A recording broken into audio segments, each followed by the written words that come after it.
정오 종합뉴스.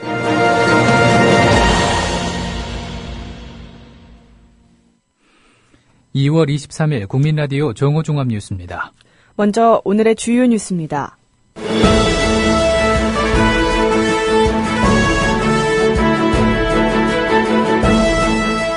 여야가 오늘 지역구 253석, 비례대표 47석 선거구 획정 기준안에 합의했습니다. 정의화 국회의장은 테러방지법을 오늘 직권상정에 처리한다는 방침을 정한 것으로 알려졌습니다. 한미가 사드의 한반도 배치와 관련한 공동실무단 구성을 위한 약정 체결을 전격 연기했습니다. 동국대 부속고등학교가 전국 교직원 노동조합 소속 교사들을 다른 학교로 강제 전보해 논란이 되고 있습니다. 국민라디오 정오종합뉴스 잠시 후 시작합니다.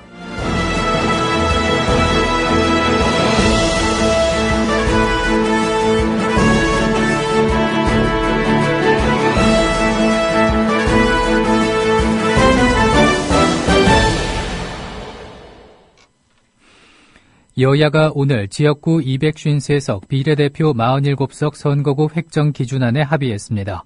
정의화 국회의장은 오늘 국회의장실에서 김무성 새누리당 대표, 김종인 더불어민주당 비상대책위원회 대표와 만나 합의한 선거구 획정 기준에 서명한 후 중앙선거관리위원회 산하 선거구 획정위원회로 송부했다고 밝혔습니다. 여야가 합의한 20대 총선 선거구 획정 기준은 지역구가 19대 국회보다 7개 늘어난 253석, 비례는 7개 감소한 47석입니다. 시도별 의원 정수는 경기 등 수도권이 대폭 늘어난 반면 경북 2석을 포함해 강원, 전북, 전남 등 농어촌이 줄었습니다. 정의당이 오늘 새누리당과 더불어민주당의 선거법 협상에 대해 비례대표 의석을 빼앗아 거대 양당의 유리한 지역구 의석만 늘렸다고 비판했습니다. 정진후 원내대표는 오늘 오전 국회에서 기자회견을 열고 투표 가치의 평등을 실현하라는 헌법재판소의 결정은 무색하게 됐고 기득권 세력의 밥그릇 지키기는 또다시 실현됐다며 이렇게 말했습니다. 정 원내대표는 새누리당을 향해 의석수 계산에만 열중하는 파렴치한 정치 집단의 진면목을 드러냈다고 비난했고 더민주에 대해서도 이렇게 무기력한 제1야당의 모습에 실망을 감출 수가 없다고 지적했습니다. 정의화 국회의장은 오늘 여야 합의가 지연되고 있는 테러방지법을 오늘 오후 본회의에 직권상정에 처리한다는 방침을 정한 것으로 알려졌습니다. 정 의장은 이와 관련해 이미 법률 자문을 거쳐 국회법상 심사기일 지정의 요건에 해당하는 국가 비상사태로 볼 수 있다는 답변을 받은 것으로 알려졌습니다. 더불어민주당 이종걸 원내대표는 정부 여당이 내용도 성안되지 않은 테러방지법을 압박해 여러 가지 강압적 비상식적 방법으로 통과시키려고 한다면 정권 폐망의 기초가 됐던 안기부법, 노동학법 날치기 통과의 역사적 사건이 재현될 것이라고 말했습니다. 한미가 사드의 한반도 배치와 관련해 공동실무단 구성을 위한 약정 체결을 전격 연기했습니다. 국방부 당국자는 오늘 기자들과 만난 자리에서 최종적으로 조율할 부분이 남아서 하루 이틀 연기됐다고 밝혔습니다. 약정 체결이 연기된 사유와 관련해 이 당국자는 한미가 조율할 부분이 남았다고만 답하고 구체적 설명은 하지 않았습니다. 당초 국방부는 이날 한미 간 사드의 한반도 배치 논의를 위한 공동실무단의 공식 논의에 앞서 공동실무단 구성 조건을 담은 약정을 오늘 오전 11시 체결할 예정이었습니다. 조계종 종립학교인 동국대 부속고등학교가 전국 교직원 노동조합 소속 교사들을 재단 내 다른 학교로 강제 전보해 논란이 되고 있습니다.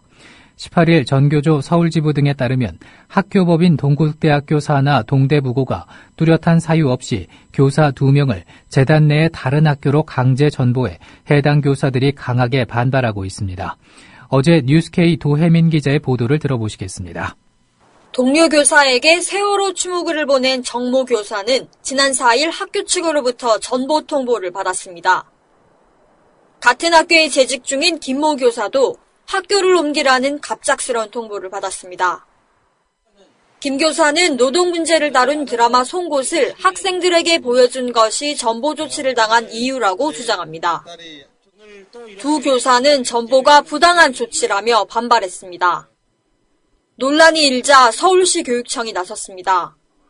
교육청은 학교 측으로부터 두 교사의 전보를 결정한 인사위원회와 이사회 회의록 등을 제출받았습니다. 하지만 지난 20일 학교 측이 원본이 아닌 임의로 수정한 회의록을 제출했다는 사실이 알려지면서 또다시 문제가 불거졌습니다. 학교 측은 내용을 보강하는 과정에 생긴 일이라며 문제가 전혀 없다는 입장을 밝혔습니다. 정정한 게 아니라 내용을 네.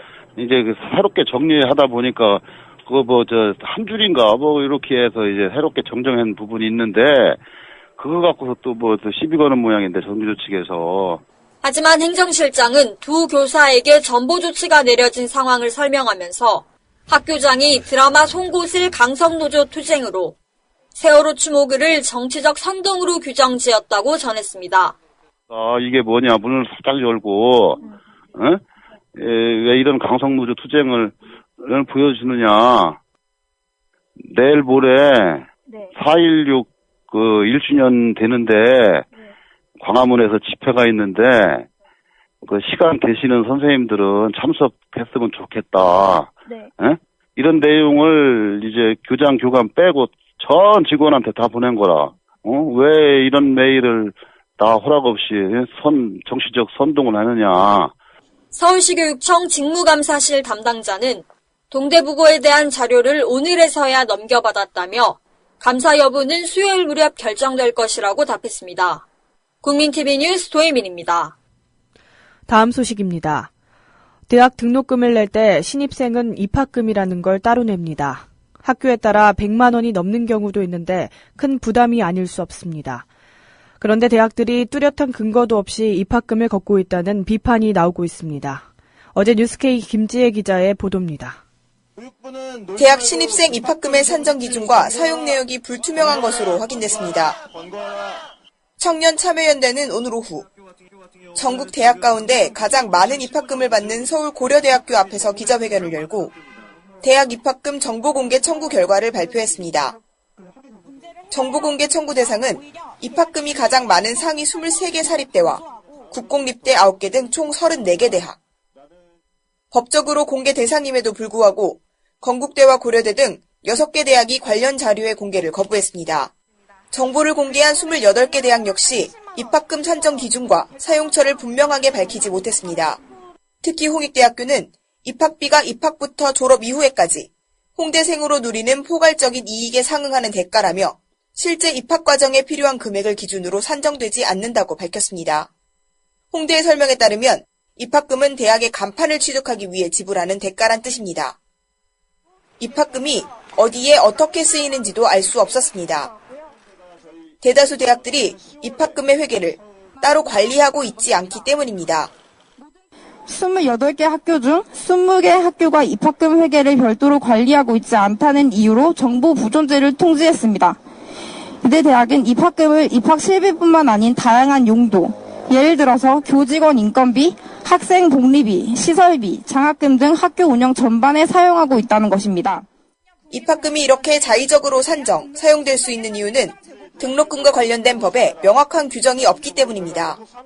현행 고등교육법 11조 1항은 학교의 설립자, 경영자는 수업료와 그 밖의 납부금을 거둘 수 있다고만 되어 있을 뿐 입학금을 어디에 사용해야 되는지에 대해서는 나와 있지 않습니다. 대학들이 입학금을 실제로 입학과 직접적인 관련이 없는 곳에 사용한다고 할지라도 그런 법적인 근거만을 마련해주고 있는 상황입니다. 100만 원 이상에서부터 0원까지 대학별로 천차만별인 입학금이 높은 등록금으로 씨름하고 있는 대학생과 학부모들의 부담을 가중시키고 있습니다. 국민TV 뉴스 김지혜입니다. 유령당원 논란과 관련해 새누리당 지도부가 공개석상에서 이견을 보이면서 당내 계파 갈등을 그대로 노출했습니다. 황진하 사무총장은 원내대책회의에서 안심번호제 도입을 위해서 예비 후보자들에게 당원 명부를 배포한 가운데 당원의 실제 주소와 명부 주소가 일치하지 않는 경우가 다수 나오는 등 유령번호에 문제점이 발견됐다고 말했습니다. 그러면서 해당 업무를 주관하는 사무총장으로서 유감스럽게 생각한다며 오늘 안에 정확한 실태를 파악한 뒤 대책을 마련해 당내 경선에 차질이 빚어지지 않도록 노력하겠다고 설명했습니다. 새누리당이 공천 문제로 계파 간 갈등이 깊어지고 있습니다. 어제 새누리당 최고위원 회의가 열렸지만 서청원 최고위원은 회의에 나오지 않았고 굳은 표정의 김무성 대표는 공개 발언을 하지 않았습니다. 김태호 최고위원은 또다시 당내 친박, 비박, 계파 갈등을 비판하며 김 대표와 이한구 공관위원장을 향해 서로 예우를 갖추라고 쓴소리를 했고 김무성 대표는 회의 후 기자들과 만나 공천관리위원회를 우회적으로 비판했습니다. 정말 우리 새누리당의 지금 모습은 오만과 착각에 빠져 있는 것 같습니다. 그리고 국민들로부터 스스로 멀어지고 있습니다. 자해 정치를 하고 있습니다. 지금 우리가 국가 위기입니다. 일치 단결해서 이 위기를 극복하고 똘똘 뭉쳐야 함에도 불구하고 지금 당내에서는 볼상스러운 추태와 갈등이 정폭되고 있습니다. 당대표나 공관위원장에게 최소한의 애우는 서로 갖춰야 된다고 봅니다. 정치 개혁을 하기 위해서 국민 공천제를 확정한 바가 있는데 지금 현재 공관위가 하는 것이 그렇지 않은 방향으로 가고 있기 때문에 아마 개혁이라는 말을 쓰기가 부끄러웠던 모양입니다. 다음 소식입니다.